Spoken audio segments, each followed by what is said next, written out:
Alam nyo guys, meron akong nakikitang one and only solution para ho mapatigil itong si former President Rodrigo Roa Duterte sa kanyang ginagawang kahibangan, kabulastugan at lalong-lalo na sa kanyang paninira dito sa administrasyon na to. At kailangan ng cooperation ni Vice President and DepEd Secretary Sara Duterte para hindi mapahiya ang ating bayang sinilangan. Kailangan ng cooperation ni VP Inday. Dapat itong si Vice President, simulan niya ng mag-aklas. Hindi yung maghihimutok sa gobyerno Simulan niya na muna sa pagre-resign. Yung tinutukoy ko dito guys is mag-sacrifice itong si Vice President. Kasi hanggat nandyan siya sa pwesto, talagang hindi tumitigil ang kanyang ama kasi hindi naman kayang ipaliwanag ni VP Inday na kaya niyang i-control to, ganito, ganyan. Hindi niya kayang ipaliwanag yan sa kanyang ama dahil itong kanyang ama, close-minded.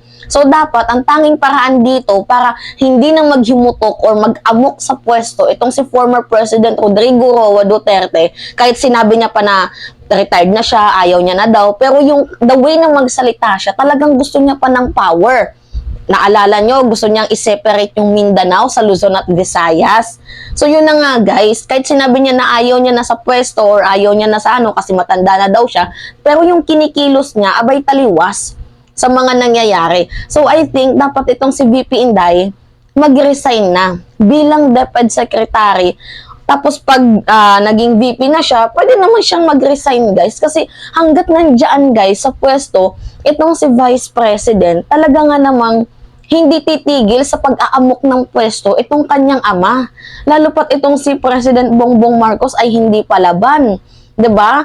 Hindi niya tinitingnan yung mga negativity diyan na ginagawa ng kabila. Siguro napuno lang ho si President Bongbong Marcos kaya sinabi niya na naka-fentanyl itong si former president. Well, totoo naman kasi sinabi din niya ni Digong na nagtitake siya ng fentanyl for a very long time dahil nga ang kanyang sakit ay never-ending pain. But anyway, 'di ba, merong pagpapatunay si Pangulong PBBM na galing mismo yan sa bibig ni former President Duterte. Pero yung paratang ni Digong kay Pangulong Bongbong Marcos, walang sapat at kaukulang ebidensya.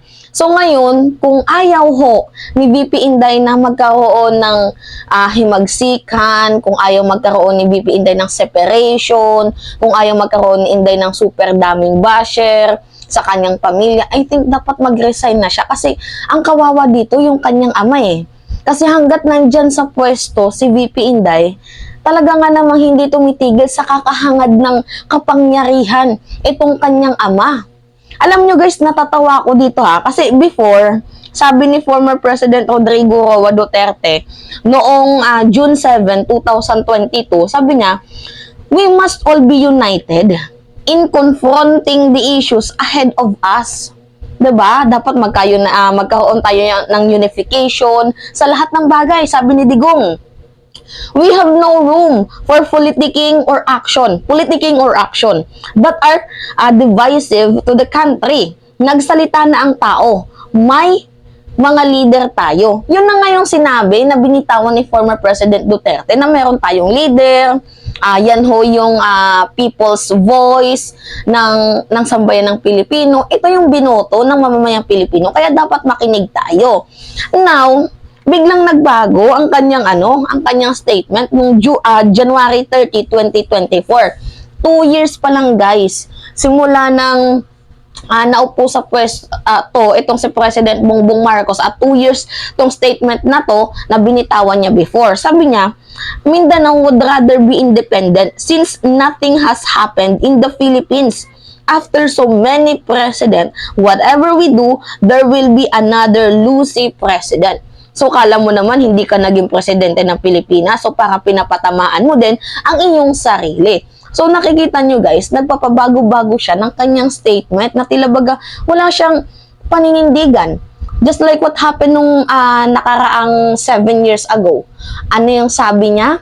Ang sabi ho ni former President Duterte, wag nating kalalabanin ang ating gobyerno. Dahil unang-una, civilian lang tayo at sila yung nag-i-implement ng batas. Dapat tayo raw ho ay sumunod sa gobyerno. So ngayon, kami ay sumusunod sa gobyerno. Abay, bakit tila ba ikaw, 'di ba? hindi mo magawang sundin yung sinabi mo. Wala ka bang word of honor? 'Di ba? Di porket siguro ata guys natandaan niya yung sinabi ni President Bongbong Marcos. Ito, parinig ko sa inyo. Panoodin natin guys ha. Ito kasi yung sabi ni President Bongbong Marcos before. So kaya ata, sige ang atake ni Digong dahil dito. Bakit naman sila natatakot sa atin? Ang bait-bait ko. Wala akong kaaway. Nakita niyo naman, kung mura-murahin ako ng kung sino-sino yan, kung atakihin ako ng kung sino-sino dyan, tayo ba'y sumasabay sa kanila? Tayo ba'y napipikon sa kanila? Hindi! Hindi natin gawain yun dahil tapat ang ating paniniwala na tama ang ating ginagawa. Tama ang ating ginagawa para sa pagtulong sa taong bayan. If you're making your enemies angry, you're doing a good job.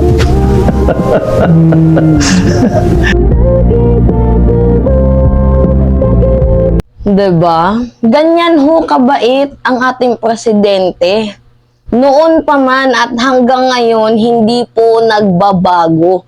Siguro, sumabog na talaga itong si President Bongbong Marcos sa ginagawang kahibangan ni former President Rodrigo Roa Duterte. Kasi napakasakit na titirahin yung House Speaker, titirahin yung kanyang asawa, at mismo siya sa kanyang sarili.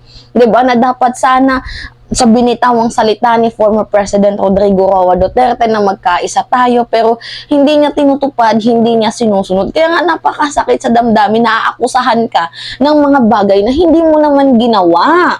'Di ba? Kahit sino naman ata guys, pag akusahan ka ng mga bagay na hindi mo naman ginawa, talagang masakit sa damdamin yan. Kaya sumabog ng ating presidente at nasabi niya na baka naka-fentanyl itong si Digong, na matagal niya na itong tinitake tong medicine na to kasi nga yung kanyang sakit is never ending pain. Now, 'di ba binitawan niya ni President, if you're making your enemies angry, you're doing good job. Kaya pala itong si Digong ay talagang galit na galit sa ating presidente. Now anyway, going back sa ating topic, the one and only ultimate solution is the biggest sacrifices. Hanggang saan ang kaya mong gawin, Vice President and DepEd Secretary Sara Duterte, para sa ating bayan? Hanggang saan ang pagmamahal mo para sa ating bayan? Hanggang saan ang sukat ng pag-ibig mo para magkaroon ng katahimikan itong ating bayan?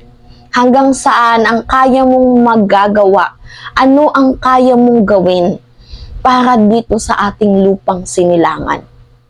Diba? Yan yung pinakatanong dito. Kasi hanggat nandyan ka sa pwesto, yung ama mo ay maghahangad at maghahangad ng kapangyarihan. See? Diba? Well, kagaya nga lang naman ang sabi ni Ronald Llamas, bakit magre-resign ng isang tao lalo pat kinuhaan ng napakalaking budget, and the only way para magkaroon siya ng pondo is yung government ahensya ng DepEd Secretary ng Department of Education.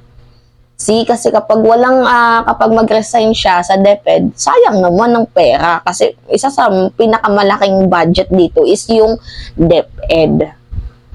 Anyway, yun guys yung nakikita kong isang pinakamalalim na dahilan para magkaroon ng katahimikan nitong ating bayan, 'di ba? Para magkaroon ulit ng unification, para linisin ang mga kalat na iniwan ng kanyang ama. I think sa kanyang sarili na mismo, simulan niya, mag-resign na siya. Yun lang. Ingat mga kababayan.